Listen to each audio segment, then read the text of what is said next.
And we're going to look at projects as vehicles for delivering value to organizations, stakeholders, and society.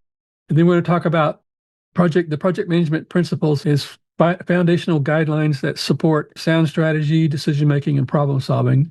And then we'll look at the project charter as a document that formally authorizes the project and establishes its initial direction.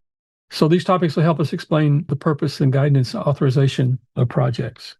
Projects deliver value for business and society, and they're undertaken not only to produce deliverables, but to create value for organization, stakeholders, and society. When many people think about projects, they think about schedules, tasks, and deliverables.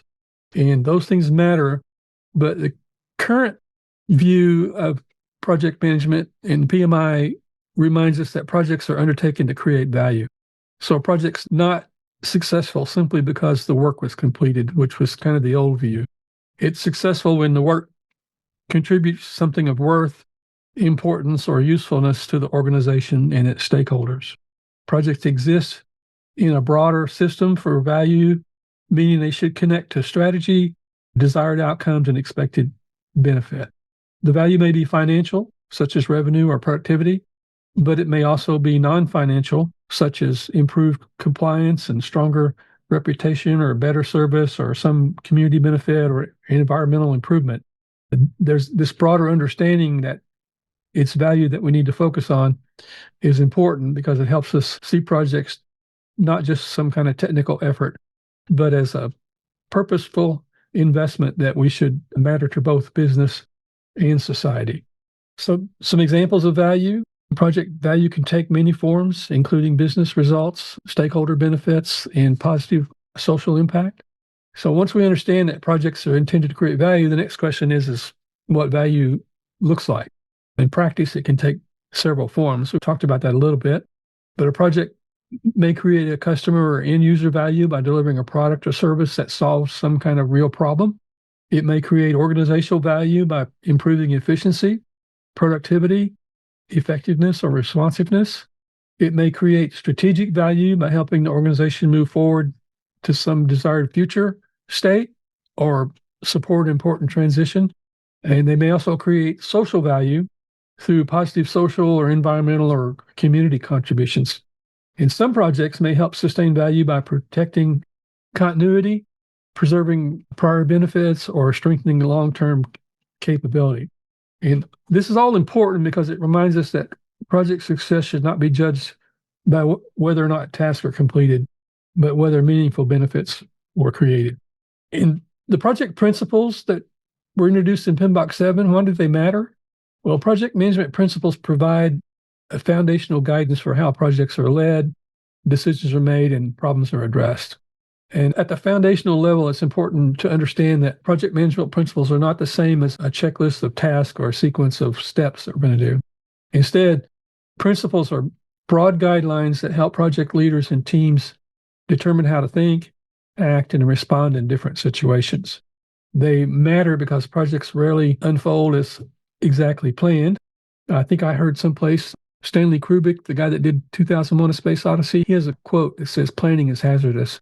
So things don't always go as planned. Teams face uncertainty, conflicting stakeholder needs, shifting priorities, and real-world constraints. And in those moments, at that time, principles provide a stable foundation for judgment and decision-making. They help project managers stay aligned with purpose, value, leadership, stakeholder needs, responsible action, even when the exact path forward is not obvious. Another important point is that principles are flexible. They apply whether the project uses predictive, adaptive, or hybrid approach, which makes them especially useful as foundational guidance across many types of project work. I've mentioned this in other classes, but years ago, I was working on a contract at Bridgewater Financial up in Newport, Connecticut, I think is where it was. They were the world's largest hedge fund, and they were founded by a guy named Ray Dalio. Y'all may know who he is. He's kind of a celebrity now. But he started the business and started documenting what he calls principles that they use as decision baselines, basically, or guidelines. And the idea is that the principle documents what you should do, and you need to look at what you're doing and see how much variance you have from the principle and try to move towards the principle. And so it's a way to judge what you were trying to do. Now he's got a book out. I think it's called Principles. And he's got like 300 of them in there now, which is way too many. But at the time I was there was probably about 40 or 50 different principles that guided how people do the work. And what it allowed was a lot of the people there could make decisions independently as long as they had the principle to guide them to do it. And they didn't need to go to him or manager or something like that, because all that was documented in the principles. And principles in project management kind of apply the same way. The PMBOK 8 presented 6 project management principles that provide a foundation for guiding project work.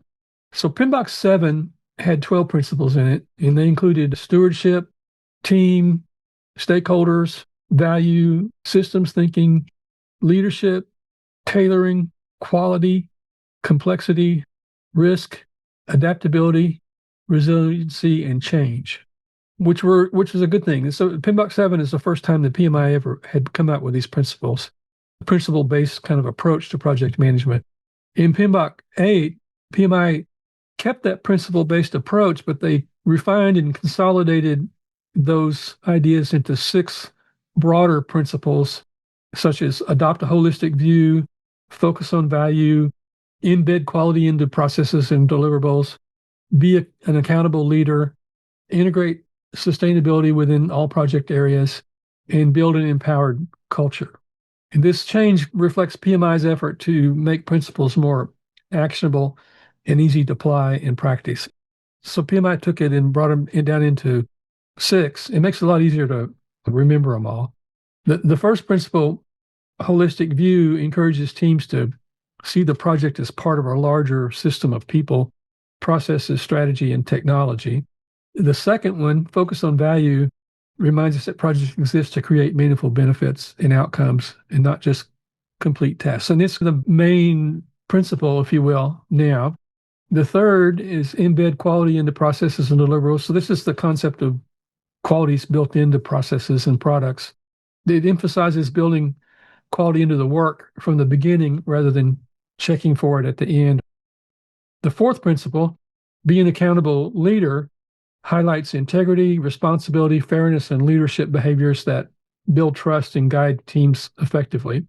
The fifth, integrate sustainability within all project areas, encourages teams to consider the long-term business, social, and environmental impact of project decisions. And the sixth, build an empowered culture, stresses trust, collaboration, inclusion, and active participation so teams can perform effectively and deliver value. The principles provide, again, a practical foundation for how projects should be viewed, led, and delivered. And again, they're not checklists of steps, but they're broad guides for effective thinking and action in project environments. Project management principles in action. This slide shows why principles matter in practice. So imagine a project where the sponsor wants the work completed more quickly, but the team has concerns about moving too fast may reduce quality. At the same time, different stakeholders have different expectations, and the project team also needs to consider the larger term impacts beyond immediate delivery. In a situation like this, the project principles help guide judgment rather than simply forcing a narrow focus on speed alone. So, for example, the focus on value reminds the team to ask whether accelerating the schedule will truly improve outcomes or whether it may reduce the overall value of the project. Embed quality into processes and deliverables reminds the team that quality should not be sacrificed just to meet a deadline. Poor quality often creates rework, dissatisfaction, and weaker results.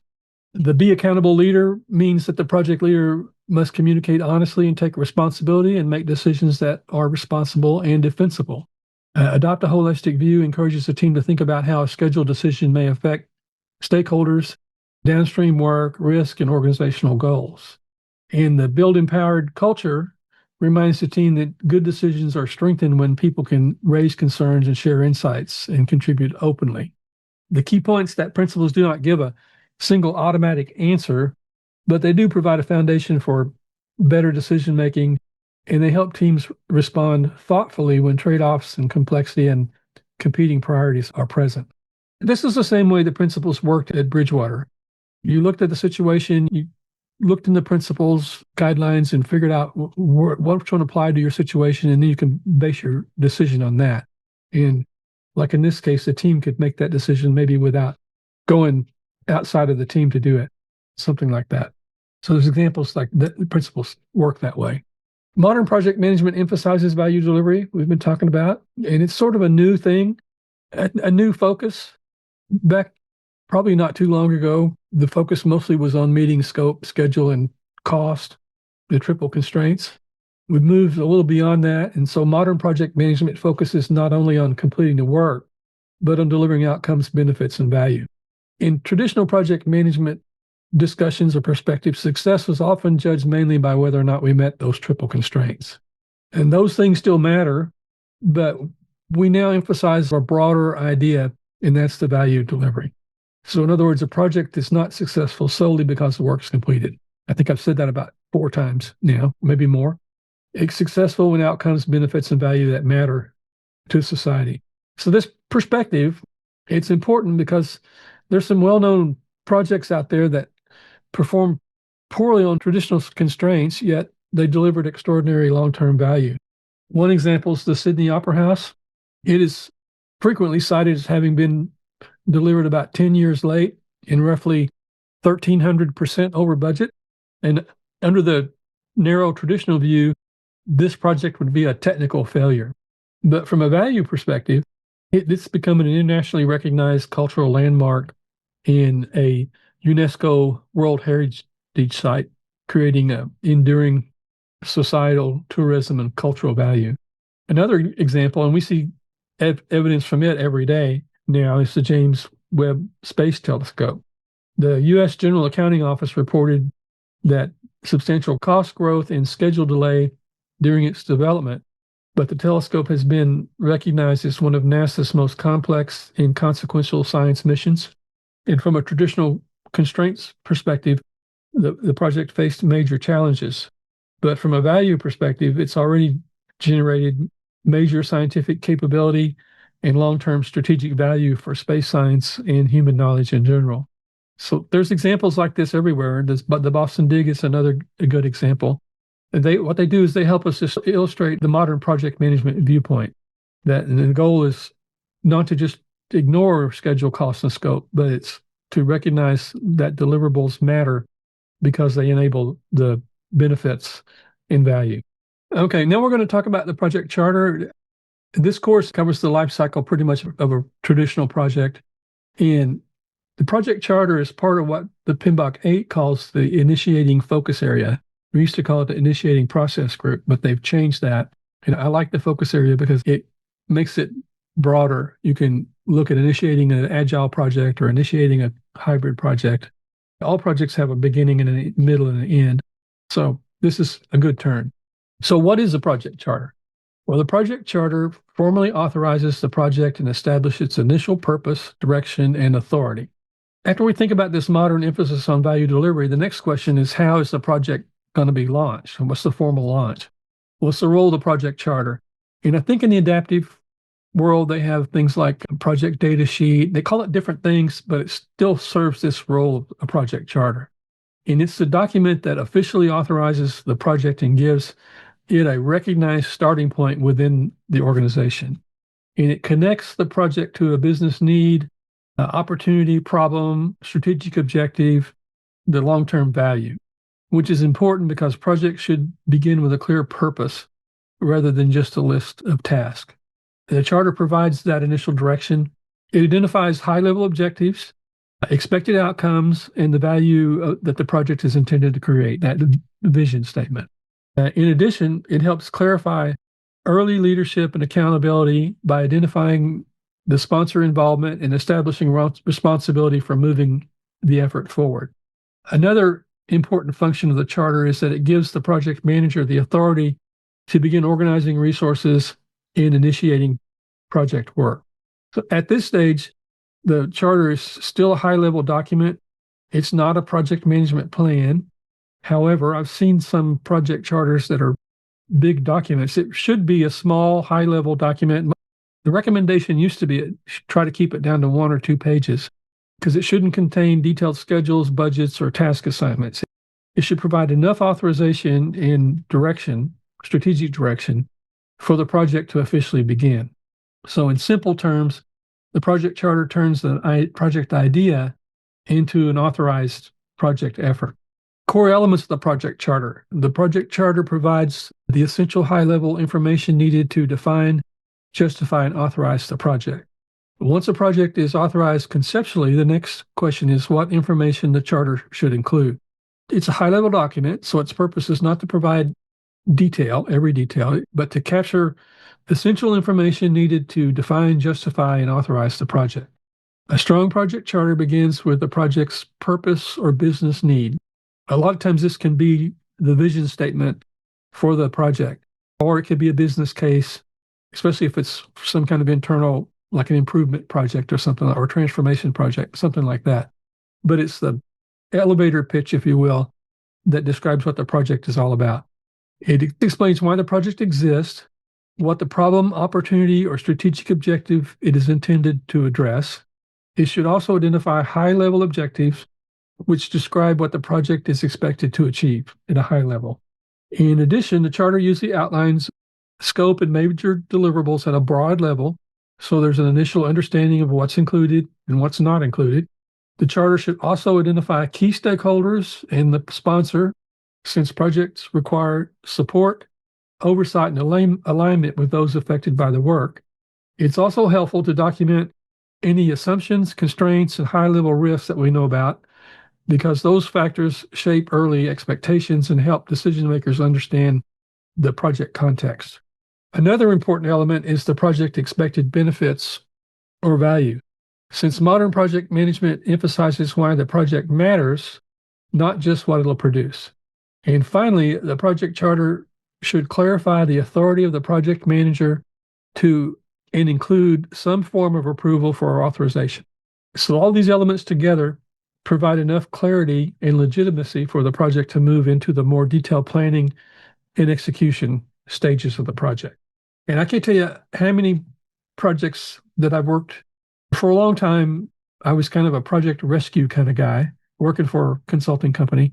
And I would go into a project that was in trouble and ask it where its charter was. And they would bring out this big, it looked like a big scope planning statement.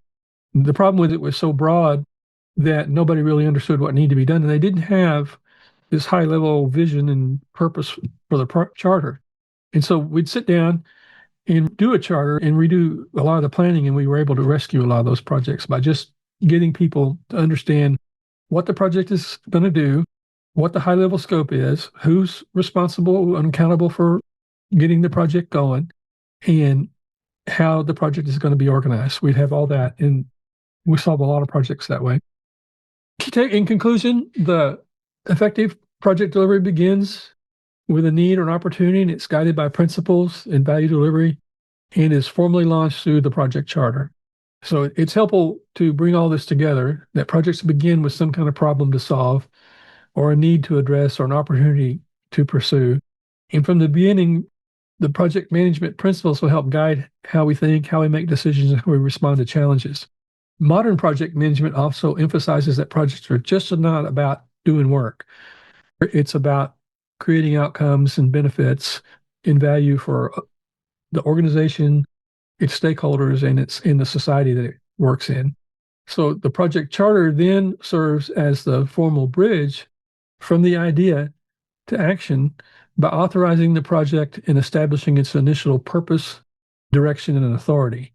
So altogether, all these things remind us that effective project delivery starts with a clarity of purpose, sound principles, and a value delivery mindset and formal authorization through the project charter. So that's my quick little presentation